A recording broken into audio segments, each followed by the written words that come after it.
morning once again to all the participants who have joined online and offline. So today we are going to have a guest lecture on little addition of micronutrient brings macro impacts on health. So this lecture going to be delivered by Dr. Pradeep Kumar, Principal Scientist from College of Agriculture, Himachal Pradesh. And guest lectures are given by individuals who are well-known experts and possess rich knowledge in a respective field. Guest lecture provides a lot of benefits to the students, and it can be a great tool for the betterment of class. In a guest lecture, guest speaker speaks about his experience, his knowledge, and his success. And sometimes he may also provide his real life scenarios, the new perspectives, new prospects, new ideas and opinions, which will be definitely useful for the students to decide their future career. So by considering all the advantages or benefits of guest lecture, Tamil Nadu Agriculture University has made mandatory that whenever external examiner coming for conducting the final vivacy of students, so they have to present guest lecture. So today we have our external examiner, Dr. Pradeep Kumar, who is going to present guest lecture on a very interesting topic, that is little addition of micronutrients brings a macro impact. Deficiency of micronutrients in soil can lead to great implications for our human health, because most of our Indian soils are suffering from the micronutrient deficiencies like iron, then zinc, selenium, copper, which are highly essential for our human health point of view. And the iron is very important for our hemoglobin content. Then zinc is very important for enhancing the immune system in our body. So that is why during the corona period, and we were advocated with the zinc tablets, because it gives a lot of immune benefits to our human health. But unfortunately, most of our Indian soils are showing the deficiency of these micronutrients.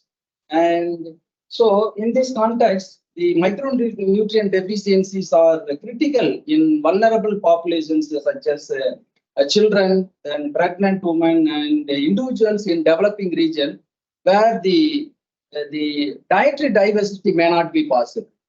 So just by adopting proper fertilization and also proper agronomic management practices, so it is possible to manage to have the stable or the nutritious food products in order to safeguard our human health. So with this brief introductory remarks, so let me introduce our guest speaker. So he is possessing a rich knowledge in the micronutrients, because he is working in the All India Coordinator Research Projects on micronutrients for the past 15 years. So he has developed the expertise in this particular line. His lecture will be definitely useful. And let me introduce our guest speaker, Dr. Pradeep Kumar. He is the Principal Scientist working in the Department of Soil Science, CSK, HBKV, Palampur, Himachal Pradesh. He completed his BSc Agriculture, MSc Agriculture, and PhD Agriculture from HBKV, Palampur. He started his career during the year 1995 as a senior research fellow in the Department of Agricultural Engineering, College of Agriculture, CSK, HBKV, Palampur. So now he is currently working as a principal scientist since 2013. He is a very good teacher and involved in teaching since 1998 and taught more than 35 UG and PG courses in soil science. So he has guided 14 MSc students and 1 PhD student, and currently guiding 1 MSc and 7 PhD student. And moreover, he is the member of advisory committee of more than 40 MSc and 25 PhD students. And he has operated many projects. So through his project, he is providing fellowship to the MSc and PhD students. So that is why in Himachal Pradesh, he is the most demanding advisor. Most of the students are accepting Dr. Pradeep Kumar as the advisor because he is providing a fellowship, and based on his expertise, most of the students are preferring his the mentorship. So he has completed 5 research projects as a PI and 11 projects as a co-PI. So currently he is working in All India Coordinated Research Projects on micro and secondary nutrient and polluted elements in soils and plants since February 2013. So he has developed many management technologies for the benefit of farmers. He has prepared a secondary and micronutrient atlas of Himachal Pradesh. Then he has standardized the management of zinc and boron fertilizer for the important crops grown in Himachal Pradesh. Then he has also identified micronutrient efficient genotypes of maize, wheat, okra, and cauliflower. So these are the significant contributions of our guest speaker. So he has received many awards and recognitions for his research contributions. To quote a few, so he got Lifetime Achievement Award. Then he is the recipient of S.N. Renade Memorial Award for the Senior Scientist. Then he has also received a prestigious Dr. APJ Abdul Kalam Scientist Award in the year 2019. Then he has also received many certificate of appreciation during the various periods of his working program. Then he has visited 4 important countries to strengthen his teaching as well as the research knowledge. He has visited USA, then Turkey, and Germany. So with this brief introduction, so let me invite our guest speaker, Dr. Pradeep Kumar, to give a guest lecture on this very interesting topic. Thank you very much, Dean, Sir P.P. Mahendran. From the inner core of my heart, let me thank him for having me here. Really, it is a dream come true. We are friends since 2000, and we are meeting on decade. So, thank you very much. And the department, as such, considered me as one of the examiners. Indeed, it will be my proud privilege to stand before the learner faculty and the students. I don't know how far I will be able to justify what I am speaking, but I will try to link something with how the little addition or little quantity of the nutrients, which we otherwise ignore, are important for human health. As Dr. Mahendran also mentioned, the zinc. Zinc is one element, though all the micronutrients, they are equally important. Not going by there. Should I change it? I will start with the global scenario. The human population at present is about 8 million, likely to touch by 9.7 billion by 2050. So the food grain production globally, it is 2.1 billion tons. We need 3.3 billion tons. The alarming situation here is the already malnutrited people. It is about 2 billion. We don't know where the figure will touch by 2050. The same scenario continues. So this is something very alarming we need to look into. Whereas the sustainability goal set in by the United Nations, they say that we need to end hunger, achieve food security, improve nutrition, and promote sustainable agriculture. We don't know how far we will be able to match these or catch these. Conversely, the country is facing diversified challenges. And one challenge is the shrinking land holding. It has already gone down below 1 hectare. Not only this, we say globally, the country is very safe with respect to the food grain production. We are importing the food grains. The advent of the green revolution is the outcome of 5 factors. The use of the fertilizer, everybody is consenting. The improved varieties, then the use of the agrochemicals, coupled with the increased area under irrigation, and of course the mechanization in agriculture. All these are responsible for bringing out the green revolution and making the country self-sufficient in food production. But if we look at the fertilizer scenario, it says that since 1961, the fertilizer consumption increased 30 times. Starting from 1.7 million tons, it is now 31.27 million tons. That means the average increase is 30 times, whereas the food grain production did not match with the addition of the fertilizer. It is only 3 times. So somehow we are adding more and more, and mind it, we are adding what? The focusing mainly on the major nutrients, ignoring the others. I will touch it. There are two situations, the macro and the micro. Somehow, somewhere, we were, and will probably continue to speak about the left-hand side of the nutrients, the NPK, then the calcium, magnesium, and sulfur.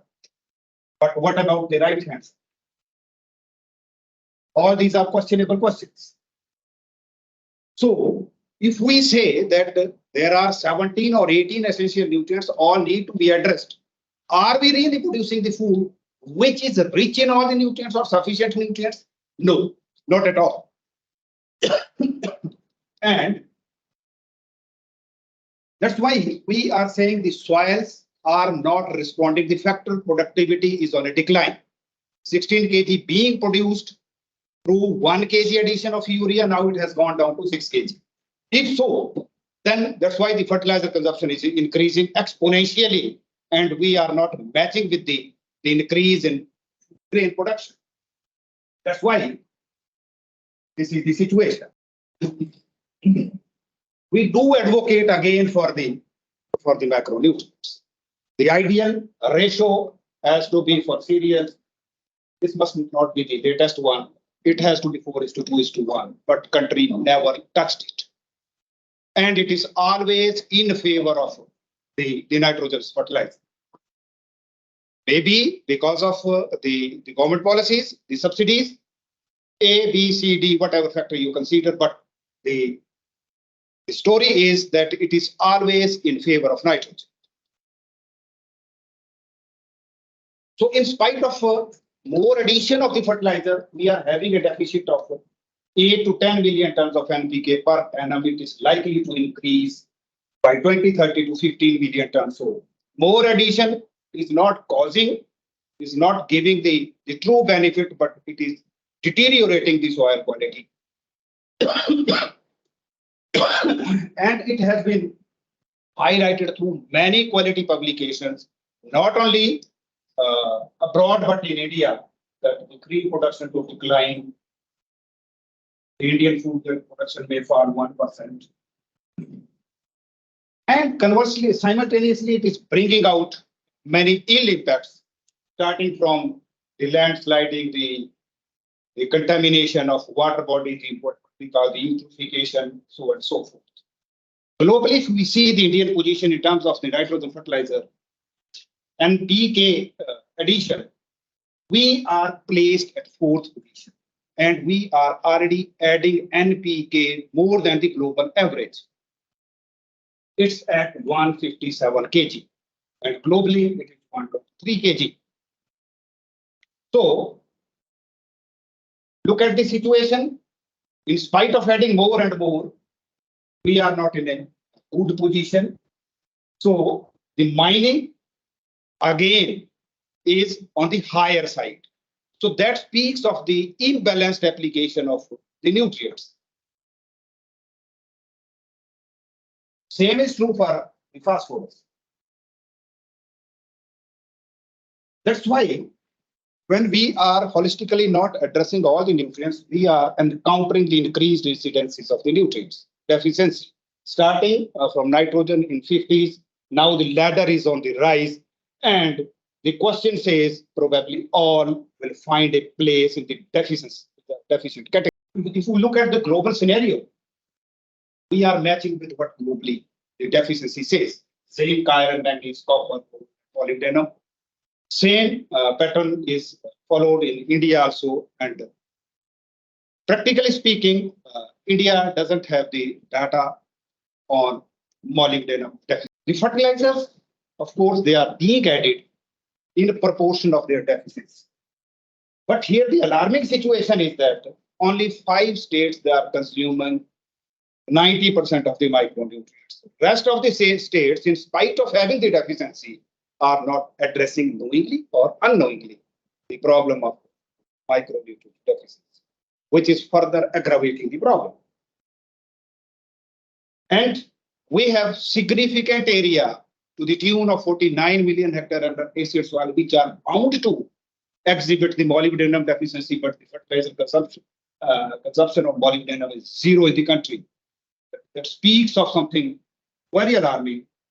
We need to look into this has to be a government policy to make it mandatory to fortify or to add such nutrients which are bound to or which are otherwise deficient.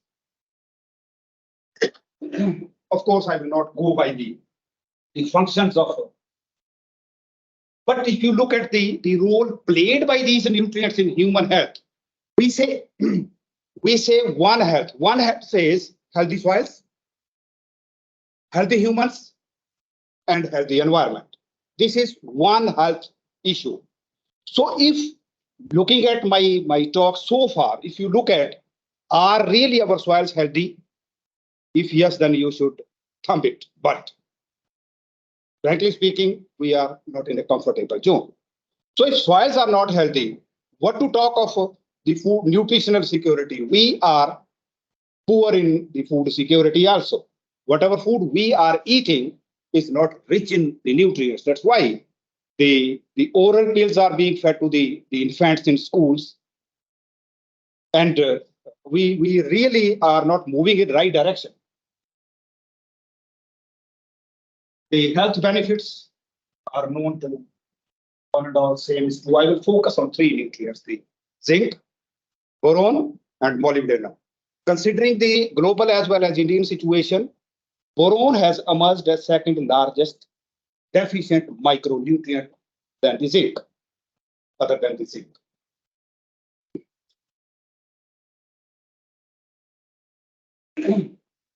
Molybdenum has a key role in the nitrogen availability through its critical role in the enzymes nitrate reductase and to the second nitrogenase. These are some of the benefits. We say this is something interesting. That's why we are having the capsules and the pills we are using to supplement these nutrients. The nutritional security says that every individual at all the time should have a nutritionally rich food available in his or her plate. But are we really getting that? No.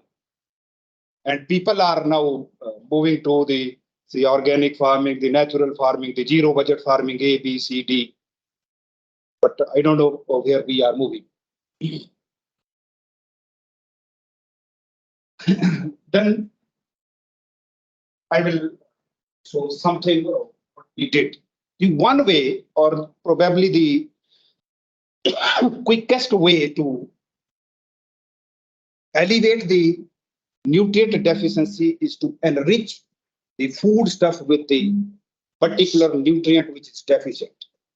And that is what technically we called biofortification. Biofortification says we need to identify those genotypes which are agronomically efficient, means they are producing more and accumulating more nutrients.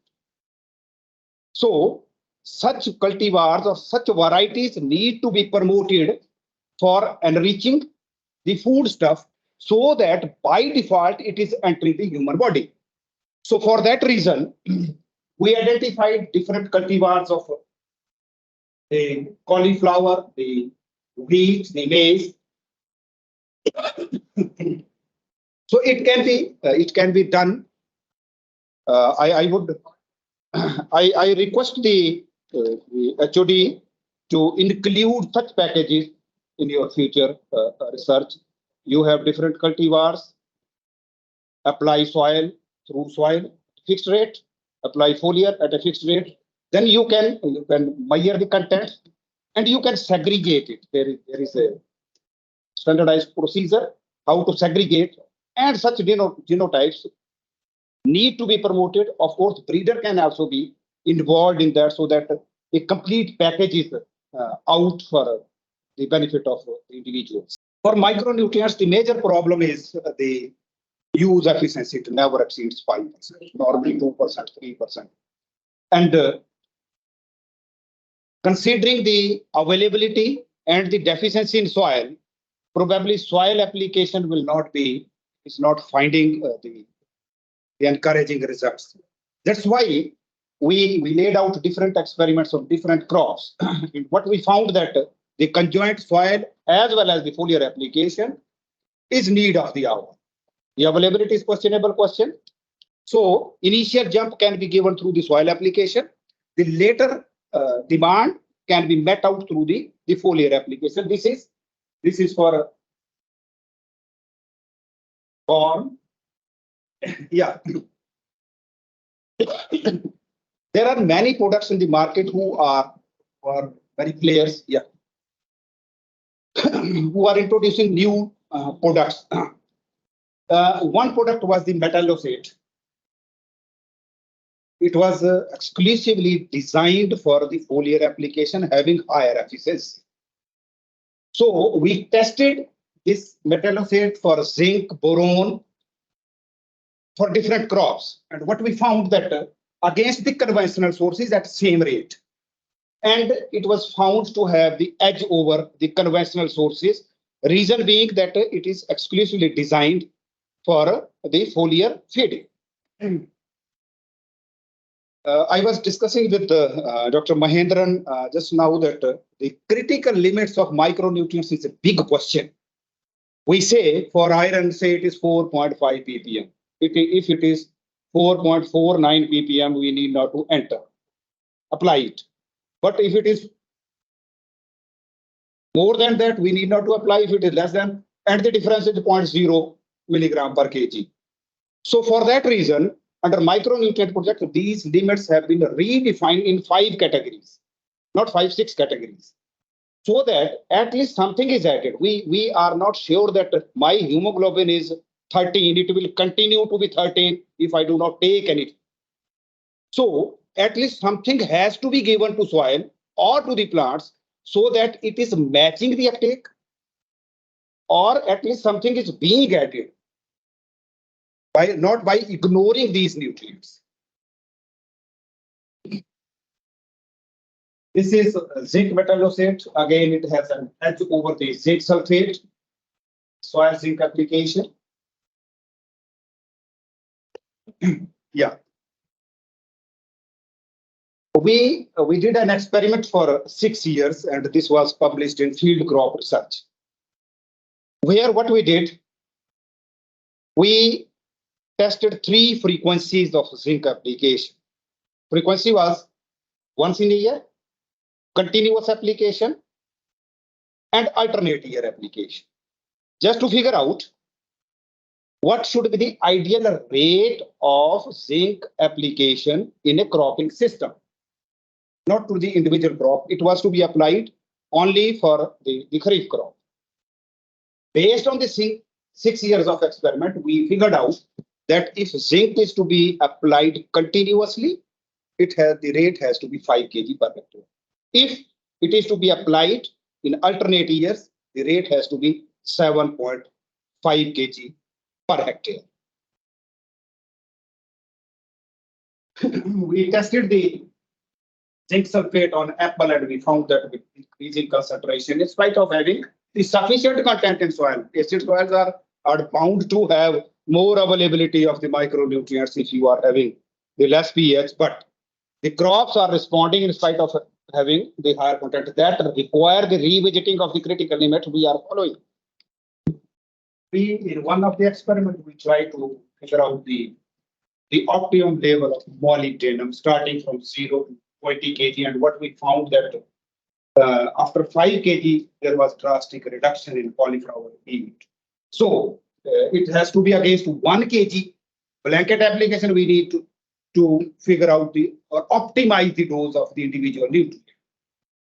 And in that 6 years of experiment, what we figured out against 0.6 ppm, what is being followed in the country, I don't know, in Tamil Nadu, what is the critical 0.9 for zinc?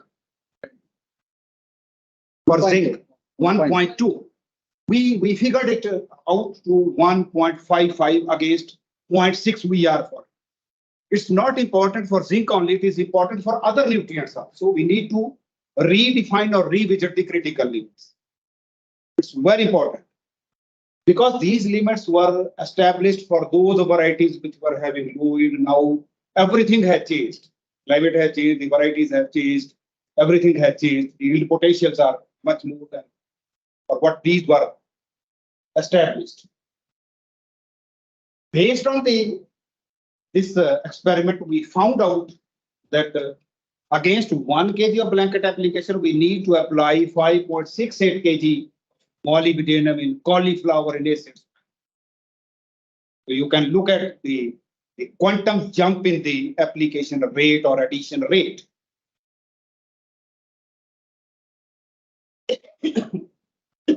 Similarly, if we are applying any deficient nutrient and it is enhancing the yield, definitely not only that particular nutrient the crop is being enriched, but it is enhancing the quality for other nutrients also, such as iron, zinc, manganese, copper, thereby addressing the one health issue. Whatever the food stuff, by adding the little quantity of a micronutrient, we are not only enriching it with that particular nutrient, but with the other essential nutrients also. Similarly, the other parameters, quality improved, the other nutrients also improved.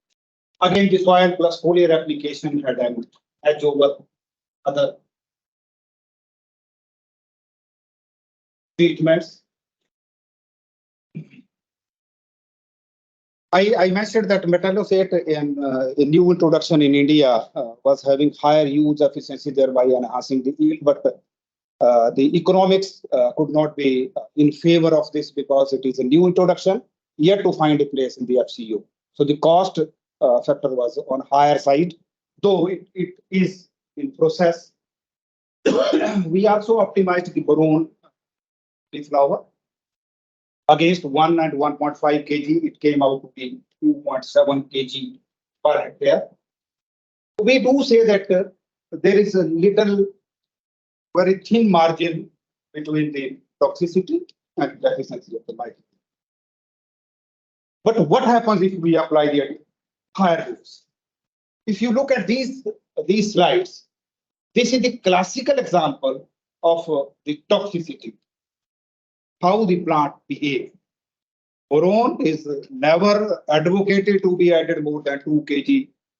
Purposely, I added up to 75 kg. It was really a challenge to get the plants established. But I continued, and you look at the situation, how the plants they behave. This is really a classical example. Yeah. Against this is the 2.5 kg in the same experiment.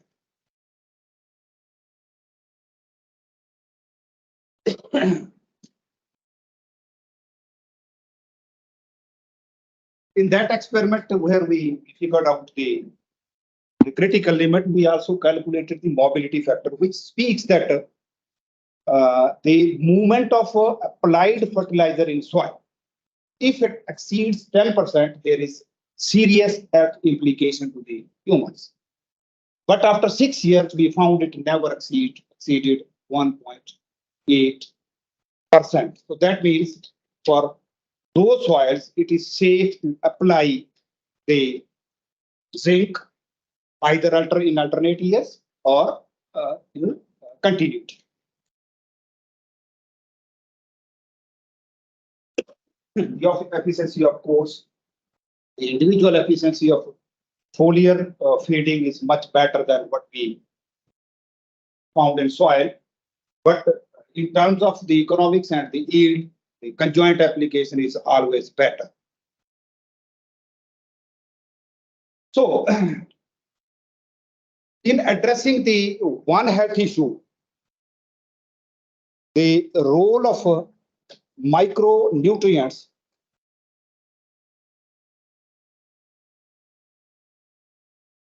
is very important in positively impacting the quality as well as the quantity of the produce.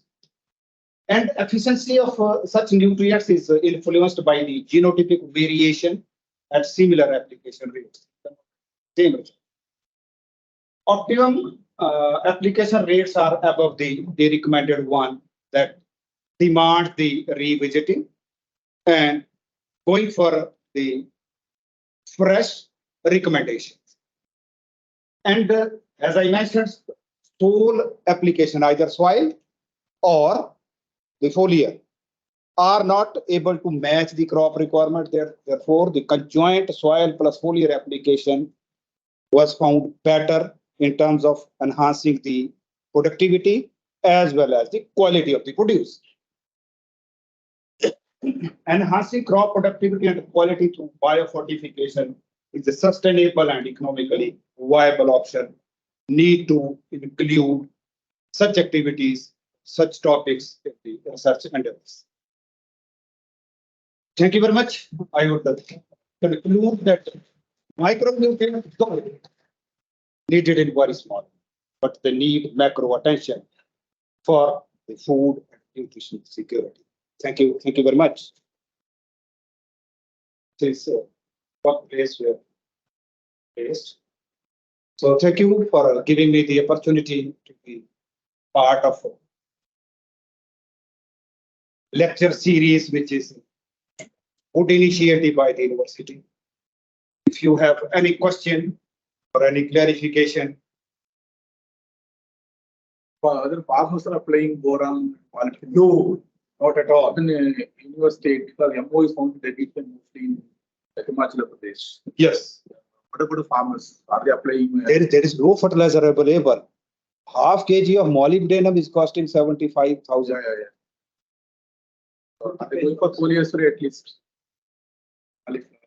Because of the diversification, Himachal is a small state, and there is a lot of potential for, particularly for the off-season vegetables. People are commercializing everything. The commercial farmers, they are of course going for the foliar application.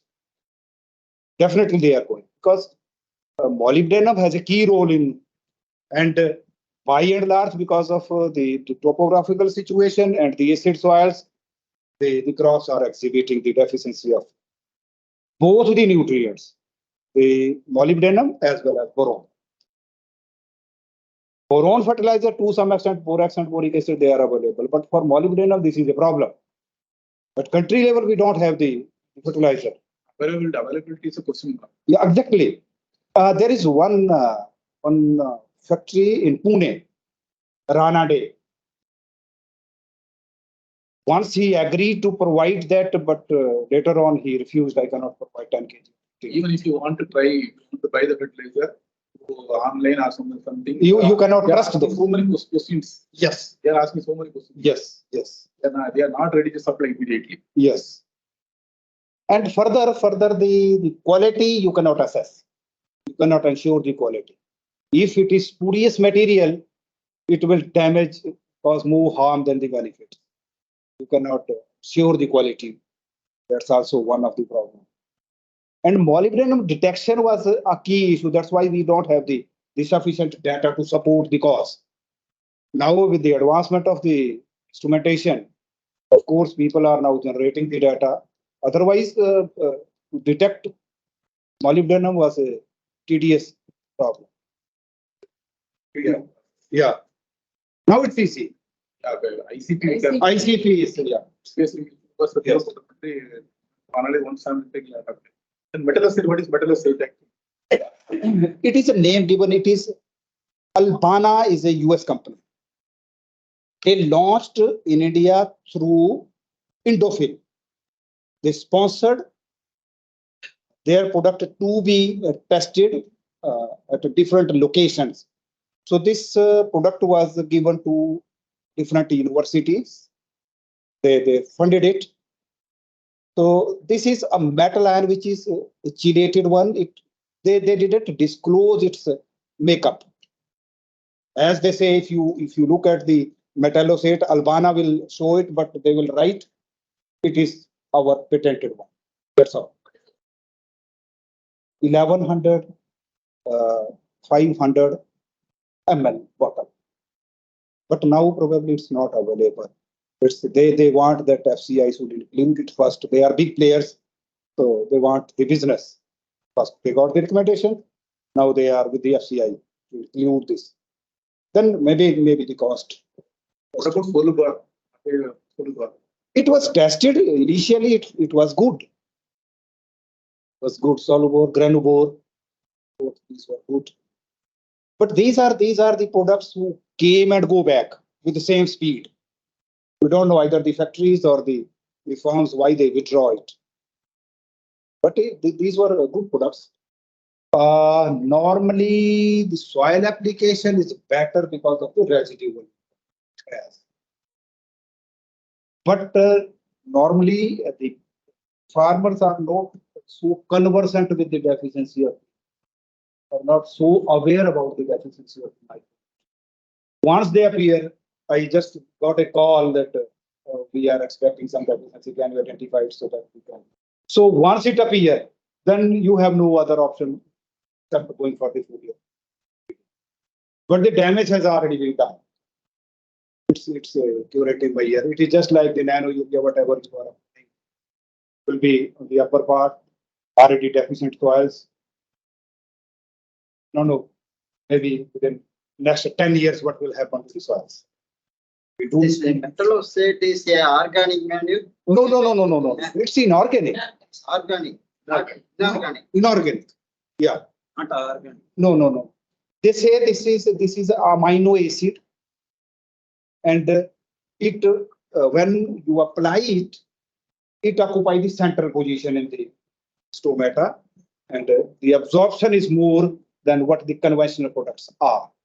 We also probably Himachal is the only state who introduced organic concept in the country, the natural farming concept, as advocated through the. I will not use this. Shouldn't use this word, and it shifted to the other state then. And it was made compulsory to include one treatment. Frankly speaking, it miserably failed.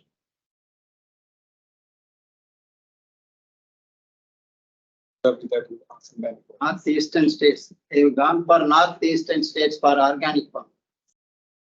Government is implementing the organic farming in northeastern states. Yes. In niche area, it can be done. If you ask someone to go 100% organic, country like India, where the food production and the soil quality both are moving in the other direction. We do say that we are in a comfortable zone with respect to the food grain production. If you look at the hunger index, the situation is alarming. So where we started during 50 after independence, the poverty still is the same. So the organic or the rich food, this I don't know how to explain it, but if you go through the literature, and being soil scientist, at least we must be confident enough to say that plant doesn't identify what the source is. If so, then what is the difference between the nitrogen applied to urea and nitrogen. And the availability is a big question. The cows or the cattle, they are on the road and urea is jumping. It has reached in the pockets now. And we are moving. Not a good sign. 90% of Indian soils are deficient in nitrogen. We are advocating omit 50%, go for foliar application, do foliar application. Already deficient soil, foliar application will be sufficient, may be sufficient. Let's consider it's 100% absorbed. But what about the soils? At least one, being soil scientist, we should be bold enough to say nano urea is not responding. Yes, it's not. Yeah, it is responding, but over the recommended. So then farmers, they are already doing this. So yeah, that's all I want to share. Students, you want to First ask thing, me Messi is- question? There are two situations, either you understood everything or you understood nothing. Yeah, please. Farmers majorly avoiding this application of because of costs application practice. Over, yeah, every expect that 15 minutes cost will be increased. That's the main reason farmer avoiding micronutrient aspects. Let me reply it otherwise. The classical example is the long-term fertilizers. Yeah, please. After fertilizer experiment, more than 50 years of experiment, control methods going between more than 50% of years. So then how you can stressing That's why I was coming to the main point. What is the best treatment in long term?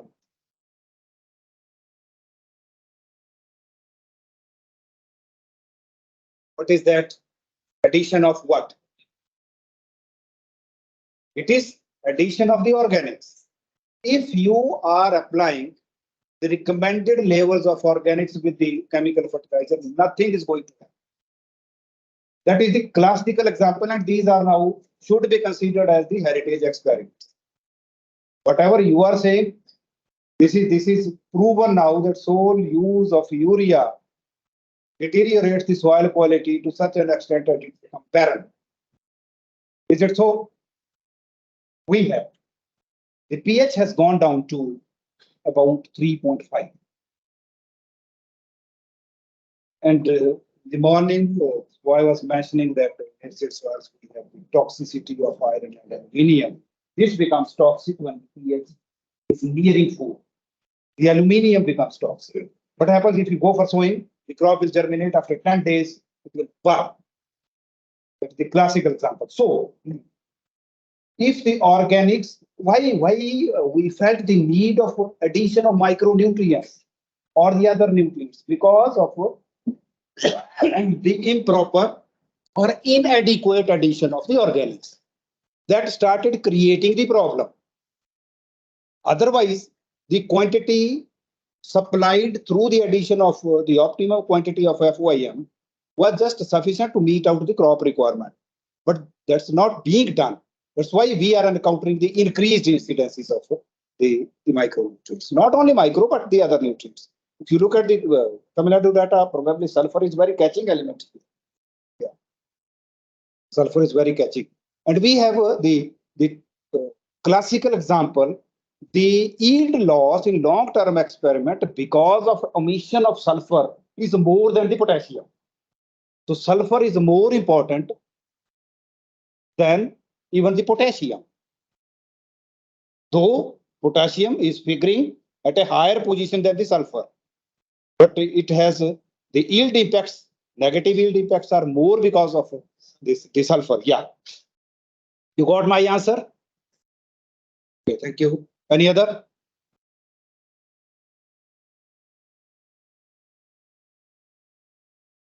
CT compost is also catching up with the many big players are entering in the CT compost. Municipality waste, air compost. But nobody is talking about the heavy metals. Manage that quality. So soil science people be ready to monitor the heavy metal contamination due to addition of the city compost. It's likely to happen. Nobody is speaking about that. And it is bound to happen. It's obvious that they will occupy the key position in soil. Heavy metals, yes. Let me cite you one example. For one student, what we did, we have a huge tourist destination, Manali, which is engulfed with the snow. Manali. Yeah, yeah. So, alongside the national highway, up to 500 meter, we collected the soil samples. And the crop is tomato and apple.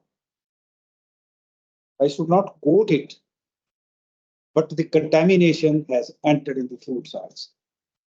That contamination. But don't stop eating Himachal apple. This is very alarming. Very alarming. In the name of development, we don't know where we are going.